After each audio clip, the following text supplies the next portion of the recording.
11 March থেকে 2 June এই সময়সীমার মধ্যে দেবগুরু বৃহস্পতি মার্গী হতে যাচ্ছেন মিথুন রাশিতে। আপনার রাশি বা লগ্ন যদি হয় মীন, সেক্ষেত্রে দেবগুরু বৃহস্পতির এই ট্রানজিট আপনার জীবনের বেশ কিছু ক্ষেত্রে পজিটিভ পরিবর্তন নিয়ে আসবে। আর ব্যক্তিগতভাবে আপনার জন্মকুণ্ডলিতে দেবগুরু বৃহস্পতি যদি অত্যন্ত অশুভ অবস্থায় থাকে, সেক্ষেত্রে কিছু ক্ষেত্রে আপনাকে কিছুটা সাবধানতা অবলম্বন করে চলতে হবে।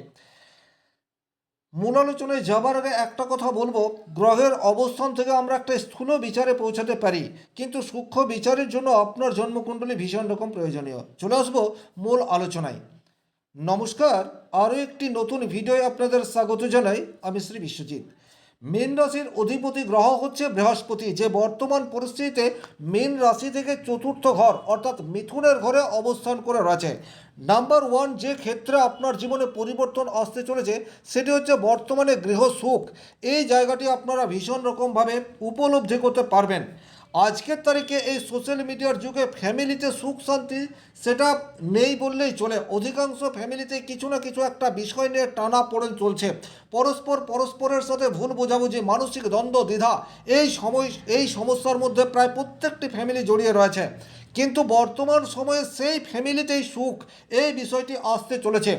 দীর্ঘ কোনো বা পুরনো কোনো সমস্যার স্থায়ী সমাধান, সেটি কিন্তু বর্তমান সময়ে আপনারা আলাপচারিতার মাধ্যমে বের করে আনতে পারেন। সুতরাং এখন যে ফ্যামিলিতে প্রবলেমের মধ্যে যারা রয়েছেন, তারা কিন্তু আলাপচারিতার চেষ্টা সেটি বর্তমানে করতে পারেন। সমাধানের রাস্তা ডেফিনেটলি বের হবে, এ বিষয়ে কোনোরূপ ডাউট নেই। 2 নম্বর যে জায়গায় মীন রাশির জাতক জাতিকারা অত্যন্ত পজিটিভ রেজাল্ট বর্তমান সময়ে আশা করতে পারে, সেই জায়গাটি হচ্ছে পারিবারিক আর্থিক ডেভেলপমেন্ট। এটি কিন্তু বর্তমান সময়ে আপনারা আশা করতে পারেন। দেবগুরু বৃহস্পতি আপনার চতুর্থভাবে অবস্থান করে রয়েছে, তার সপ্তম দৃষ্টি আপনার দশম ঘরের উপর পড়ছে। দশম ঘর মানেই হচ্ছে কর্মের জায়গা। আমরা প্রত্যেকেই কিছু না কিছু কর্মের সাথে যুক্ত। কর্ম মানে জীবিকা, যেখান থেকে আমরা অর্থ উপার্জন করি। সেই জায়গাতে বৃহস্পতি দৃষ্টি পড়ায় বর্তমানে আপনাদের আর্থিক উন্নতি, এই বিষয়টি কিন্তু দেখতে পাওয়া যায়। যে কোনো প্রফেশনের সাথে থাকুন না কেন, এখন একটা স্থিতিশীল পরিস্থিতি এটা তৈরি হবে। 3 নম্বর যে জায়গায় মীন রাশির জাতক জাতিকারা অত্যন্ত পজিটিভ রেজাল্ট পাবেন, সেই জায়গাটি হচ্ছে বর্তমানে আপনারা আবেগ নয়, বুদ্ধি দিয়ে পরিস্থিতির মোকাবেলা করতে পারবেন। এটি কিন্তু অত্যন্ত গুরুত্বপূর্ণ মীন রাশির জন্য। মীন রাশির জাতক জাতিকারা জলতত্ত্ব প্রভাবিত এবং অনেক সময় বুদ্ধিমত্তাকে কাজে না লাগিয়ে মনের কথা শুনে চলেন। আর এই মনের কথা শুনে চলার জন্য বা আবেগকে অতিরিক্ত প্রায়োরিটি দেওয়ার জন্য কর্মক্ষেত্রে ভুল, এই বিষয়টি হয়ে যায়। কিন্তু এখন আপনারা আবেগ নয়, বরং নিজের ইন্টেলিজেন্সকে কাজে লাগানোর চেষ্টা সেটি 100% করবেন। তার ফলস্বরূপ বা নেট রেজাল্ট হচ্ছে কর্মক্ষেত্রে পজিটিভ উন্নতি। 4 নম্বর যে জায়গায় মীন রাশির জাতক জাতিকারা অত্যন্ত পজিটিভ রেজাল্ট আশা করতে পারে, সেটি হচ্ছে মায়ের কাছ থেকে কিছু প্রাপ্তি যোগ সেটি দেখতে পাওয়া যায়। এই যে মায়ের কাছ থেকে প্রাপ্তি যোগ, সেটি অর্থ হতে পারে, শিক্ষা হতে পারে, যা হোক কিছু হতে পারে। কিন্তু বর্তমানে আপনার মা আপনার কাছে আশীর্বাদ স্বরূপ। সুতরাং একটা কথা বলবো, এখন যে কোনো শুভ কাজে বের হওয়ার পূর্বে মায়ের আশীর্বাদ এটি কিন্তু নেওয়ার চেষ্টা করবেন। যে সমস্ত মীন রাশির জাতক জাতিকারা মায়ের সাথে কোনো ভুল বোঝাবুঝির মধ্যে জড়িয়ে রয়েছেন, এখন সেই সময় উপস্থিত যখন আপনারা মায়ের সাথে ভুল বোঝাবুঝি মিটিয়ে নিতে পারেন। কোনো একটি বিষয় নিয়ে দ্বিধাদ্বন্দ্ব হতেই পারে, সেটি অনাকাঙ্ক্ষিত নয়, কিন্তু যদি দীর্ঘদিন আপনার মায়ের সাথে কোনো প্রবলেম চলে আসছে, সেটিকে যদি এখন আপনি মেরামত করার চেষ্টা করেন, আপনি কৃতকার্য হবেন। সুতরাং একটাই রিকোয়েস্ট করব, বর্তমান সময়ে মায়ের সাথে দ্বিধাদ্বন্দ্ব থাকলে সেটিকে মিটিয়ে নেওয়ার চেষ্টা সেটি আপনাকে আগে এগিয়ে এসে করতে হবে। 5 নম্বর যে জায়গায় আপনারা পজিটিভ রেজাল্ট আশা করতে পারেন, সেটা হচ্ছে আপনার মানসিক সন্তুলন। এটি কিন্তু বর্তমানে অত্যন্ত স্ট্রংলি থাকছে। তার ফলস্বরূপ আপনি এখন সঠিক পরিকল্পনা করতে পারবেন। দীর্ঘদিন ধরে আপনি মাথার মধ্যে বিভিন্ন ধরনের প্রশ্ন চিহ্ন তৈরি হয়ে রয়েছে।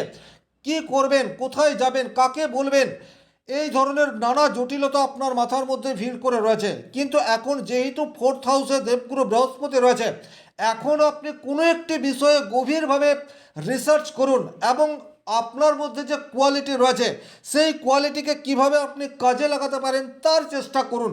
সেক্ষেত্রে কিন্তু মানসিক সন্তুলন এটি থাকবে। এখন আপনি সঠিক পরিকল্পনা সেটি করতে পারবেন, যা অদূর ভবিষ্যতে আপনার ভালো কেরিয়ার তৈরির জন্য বিশেষভাবে প্রয়োজন। 6 নম্বর যে জায়গায় মীন রাশির জাতক জাতিকারা অত্যন্ত পজিটিভ রেজাল্ট আশা করতে পারে, সেটা হচ্ছে আপনাদের শিক্ষার মান বর্তমানে অনেক বেশি উন্নত হতে যাচ্ছে। এখন আপনাদের মনে প্রশ্ন আসতে পারে, এটা কি শুধুমাত্র স্টুডেন্টদের জন্য? না, শুধুমাত্র স্টুডেন্টদের জন্য নয়। আমরা প্রতিনিয়ত, প্রতিদিন, প্রতি মুহূর্তে কিছু না কিছু শিখি, কিন্তু সবসময় আমরা যে শিক্ষা গ্রহণ করছি, বিশেষ করে এই সোশ্যাল মিডিয়ায়, সেই শিক্ষা কিন্তু আমাদের কোনো কাজে আসে না, বা সেই শিক্ষা প্রকৃত অর্থে শিক্ষা নয়, শিক্ষার কুসংস্কার। কিন্তু এখন আপনারা প্রকৃত শিক্ষায় শিক্ষিত হতে পারবেন। এখন যদি আপনি একটু চোখ কান খোলা রাখেন, সেক্ষেত্রে সোশ্যাল মিডিয়ার মাধ্যমে আপনি এমন কিছু শিখতে পারেন, এমন কিছু ট্যালেন্ট আপনার ভেতরে সুপ্ত অবস্থায় রয়েছে, সেই সুপ্ত ট্যালেন্টকে আপনি আপনার মানসিক সন্তুলন বা মানসিক স্থিতিশীলতার জন্য কর্মক্ষেত্রে কাজে লাগাতে পারবেন। এই ধরনের পরিস্থিতি, এই ধরনের শিক্ষায় শিক্ষিত হওয়ার যোগ বর্তমানে দেখতে পাওয়া যায়। 7 নম্বর, যারা রিয়েল এস্টেট বিজনেসের সাথে যুক্ত হয়ে রয়েছেন, তারা কিন্তু বর্তমান সময়ে পজিটিভ রেজাল্ট আশা করতে পারেন। যারা বাড়ি কিনতে চাইছেন বা নতুন করে বাড়ি করতে চাইছেন, তাদের জন্য কিন্তু বর্তমান সময়টি একেবারে উপযুক্ত। বাড়িতে যে কোনো ধরনের ইনোভেশন, কালারিং করা বা মেরামত করার কাজ যদি আপনাদের প্রয়োজন, তাহলে 11 মার্চ থেকে 2 জুন এই সময়সীমাটিকে কাজে লাগান। 100% পজিটিভ রেজাল্ট পাওয়ার জায়গা সেটি তৈরি হয়ে রয়েছে। আপনার বাড়িতে প্রবল মাত্রায় বাস্তু দোষ রয়েছে, সেটি আপনি কোনো একজন বাস্তুবিদকে দেখিয়েছেন। বর্তমান সময়ে সেটা, যে সময়ে আপনি আপনার বাস্তু সংস্কার করলে বাস্তু দোষকে অনেকাংশে নিষ্ক্রিয় করে ফেলতে পারেন। বর্তমান সময়ে আপনাদের আধ্যাত্মিক সচেতনতা সেটি কিন্তু ভীষণ রকমভাবে অ্যাক্টিভ অবস্থায় থাকতে চলেছে। আপনার আগামী দিনে কি ঘটতে চলেছে সেটি কিন্তু আপনি অনেকটা আগে বুঝতে পারবেন। অন্তর্মননে আপনার আগামী দিনের ছবি সেটা বর্তমানে পরিষ্কার হয়ে উঠবে। 9 নম্বর যে জায়গায় আপনারা পজিটিভ রেজাল্ট পেতে পারেন, সেটি হচ্ছে আপনার আত্মবিশ্বাস বা কনফিডেন্স বর্তমানে হাইলি স্ট্রং, এ বিষয়ে কিন্তু কোনোরূপ ডাউট নেই। তাই যে কোনো ধরনের প্রফেশনের সাথে থাকুন না কেন, আপনি এই সময়টিকে কাজে লাগান। আপনি ক্ষুদ্র ব্যবসায়ী, কিন্তু চিন্তা করে দেখুন আপনার ব্যবসা ক্ষেত্রে আর কি কি পরিকল্পনা গ্রহণ করলে সেখান থেকে কিছু অর্থ অধিক উপার্জন হতে পারে।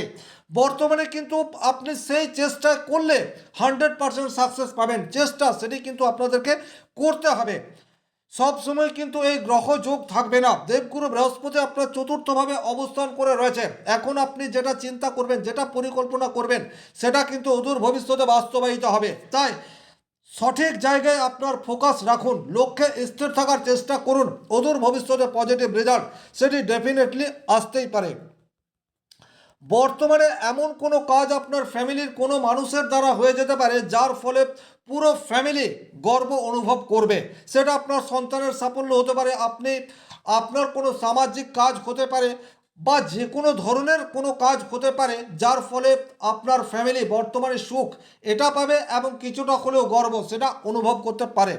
ওভারঅল এই ছিল মীন রাশির জাতক জাতিকাদের জীবনে দেবগুরু বৃহস্পতির কী কী পজিটিভ পরিবর্তন আসতে পারে তার একটি স্থূল বিচার। কিন্তু ব্যক্তিগতভাবে আপনার জন্মকুণ্ডলিতে যদি বৃহস্পতি অত্যন্ত অশুভ হয়ে রয়েছে, লগ্নের ষষ্ঠ, অষ্টম, দ্বাদশভাবে রয়েছে, অথবা রাহু কেতুর সংস্পর্শে চলে এসছে, বা বক্রী অবস্থায় রয়েছে, সেক্ষেত্রে কিছু কিছু ক্ষেত্রে আপনাকে সাবধানতা অবলম্বন করে চলতে হবে। নাম্বার 1, মায়ের সাথে ভীষণ রকম গোলযোগ বর্তমান পরিস্থিতিতে তৈরি হয়ে যেতে পারে, সুতরাং একটু সাবধানতা অবলম্বন করে চলতে হবে। 2 নম্বর যে জায়গায় আপনাকে সাবধান থাকতে হবে, সেই জায়গাটি হচ্ছে হঠাৎ করে আপনার বাড়িতে এমন কোনো আগন্তুকের উপস্থিত হয়ে যেতে পারে, বা এমন কোনো ব্যক্তির ইনফ্লুয়েন্সে আপনি চলে আসতে পারেন, যার ফলে আপনার পারিবারিক মূল্যবোধ বা পারিবারিক বন্ধন সেটি নিষ্ক্রিয় হতে পারে। সুতরাং এখন নতুন কোনো বন্ধুত্ব স্থাপনের ক্ষেত্রে আপনাকে কিছুটা হলেও সাবধানতা অবলম্বন করে চলতে হবে। 3 নম্বর যে জায়গায় আপনাকে সাবধানতা অবলম্বন করে চলতে হবে, সেটি হচ্ছে বর্তমান পরিস্থিতিতে মায়ের স্বাস্থ্য নিয়ে উদ্বিগ্ন সেটা চলে আসতে পারে। অপ্রত্যাশিত খরচ সেটা কিন্তু আপনার বাড়িতে হতেই পারে। এমন কোনো পরিস্থিতি তৈরি হয়ে রয়েছে বা আপনি এমন কোনো জায়গায় অর্থ বিনিয়োগ করবেন বলে স্থির করে রেখেছেন, কিন্তু হঠাৎ করে আপনার সামনে এমন একটি পরিস্থিতি তৈরি হয়ে গেল যে সেই জায়গায় আপনার প্রচুর অর্থ বেরিয়ে গেল। এই ধরনের প্রবাবিলিটি বর্তমান পরিস্থিতি কিন্তু তৈরি হতে পারে। নিজেদের মধ্যে স্ট্যান্ডিং সেটি কিন্তু ঠিকঠাক জায়গায় নাও থাকতে পারে। ছোটোখাটো বিষয় নিয়ে ভুল বোঝাবুঝি, গৃহক্লেশ সেটা কিন্তু বর্তমান পরিস্থিতিতে তৈরি হতে পারে এবং বর্তমানে আপনার জন্যই আপনার ফ্যামিলিতে গৃহক্লেশ হতে পারে। এই বিষয়টি আপনাকে একটু খেয়াল রাখতে হবে। সুতরাং নিজের অহংকার, নিজের জেদ, নিজের রাগ, নিজের চাহিদা এগুলোকে যতটা সম্ভব প্রশমন করে রাখার চেষ্টা বর্তমান সময়ে করতে হবে। এই যে আমি নেগেটিভ কথাগুলি বলছি, এই নেগেটিভ কথাগুলি যে সবার জীবনে ঘটবে তা নয়। আপনার ব্যক্তিগত জন্মকুণ্ডলীতে বৃহস্পতি যদি অত্যন্ত অশুভ থাকে, সেক্ষেত্রে এই নেগেটিভ ঘটনাগুলি আপনার জীবনে ঘটতে পারে। বর্তমানে হঠাৎ করে বাড়িতে বাস্তু দোষ সেটি তৈরি হয়ে যেতে পারে, বা ভাড়াটিয়াকে নিয়ে কোনো সমস্যা তৈরি হতে পারে, বা লিগাল কোনো ইস্যু সেটা নতুন করে তৈরি হয়ে যেতে পারে। যারা ফ্ল্যাটে অবস্থান করছেন তাদের পার্কিং নিয়ে কোনো সমস্যা, বা আপনার প্রতিবেশীর সাথে কোনো ধরনের প্রবলেম সেটি কিন্তু বর্তমান সময়ে আপনাকে ফেস করতে হতে পারে। 6 নম্বর যে জায়গায় আপনাকে কিছুটা হলেও সাবধানতা অবলম্বন করে চলতে হবে, সেটি হচ্ছে আপনার ফুসফুস বা কিডনিজাত কোনো সমস্যা সেটা চলে আসতে পারে, ব্রিদিং প্রবলেম সেটা আসতে পারে। সুতরাং আপনি যদি শুকনো নেশার কবলে রয়েছেন, সেই জায়গাটিকে পরিত্যাগ করার চেষ্টা বর্তমানে আপনাদেরকে করতে হবে। অতিরিক্ত খরচ এবং সেটা কিছুতেই আপনি মেনটেন করতে পারছেন না, এই ধরনের পরিস্থিতি আপনার সামনে উপস্থিত হয়ে যেতে পারে। আরও একটি বিষয় আপনাদেরকে যথেষ্ট সাবধানতা অবলম্বন করে চলতে হবে। বিশেষ করে আপনার জন্মকুণ্ডলিতে বৃহস্পতি যদি রেট্রোগেট অবস্থায় থাকে, সেক্ষেত্রে বাইক বা কার চালানোর ক্ষেত্রে সাবধানতা অবলম্বন করে চলতে হবে। অথবা বর্তমান সময়ে যারা গাড়ি বা বিলাসবহুল কার ক্রয় করবেন বলে মনস্থির করেছেন, তারা একটু পিছিয়ে যেতে পারেন। সামগ্রিকভাবে এই ছিল দেবগুরু বৃহস্পতি মিথুন রাশির ঘরে অবস্থান করলে শুভ এবং অশুভ কী প্রভাব পড়তে পারে তার একটি স্থূল বিচার। ভিডিওটি যারা শেষ পর্যন্ত দেখলেন তাদেরকে অসংখ্য ধন্যবাদ। ব্যক্তিগতভাবে নিজের জন্মকুণ্ডলী বিচার করতে চাইলে স্ক্রিনে দেওয়া নাম্বারটি সংগ্রহ করে যোগাযোগ করতে পারেন। শনি মহারাজের কৃপায় আপনাদের প্রত্যেকের মনস্কামনা পূর্ণ হোক এই আশা রেখে আজকের ভিডিও এখানে শেষ করছি। ভালো থাকুন, সুস্থ থাকুন, ধন্যবাদ।